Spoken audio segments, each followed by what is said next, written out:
একটু কারেকশন করে দিতে চাই। আমি অবশ্যই বলবো যে শাকিব খান আমাদের বাংলাদেশের সুপারস্টার, কিং খান, এবং আহ, সে হচ্ছে একজন লিভিং লেজেন্ড।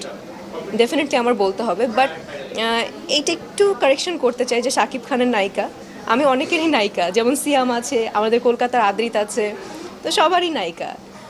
আর দ্বিতীয় সিনেমার কথা যদি বলি, ঠিকঠাক হতে হবে আসলে। গোলই করেছি, ওখানেও একটা কাহিনী ছিল। এখন পরবর্তী যেই কাহিনী আসলে পারফেক্ট মনে করব যে না শাকিব খানের সাথে একজন যাচ্ছে এবং আমিও পারফেক্ট হচ্ছি, তখন আসলে ভেবেচিন্তে দেখব। খুবই ভালো ছিল। এবং অনস্ক্রিন কেমিস্ট্রি আমি কি বলবো, আমি তো আসলে নিজে বলার কিছু নেই। দর্শকরা দেখেছে, রিলিজ হয়ে গেছে, দর্শকরা পছন্দ করেছে, অনেকে পছন্দ করেছে, অনেকে পছন্দ করেনি, but most of the people পছন্দ করেছে। সো এখানে আমি কি বলবো, আমার তো বলার কিছু নেই।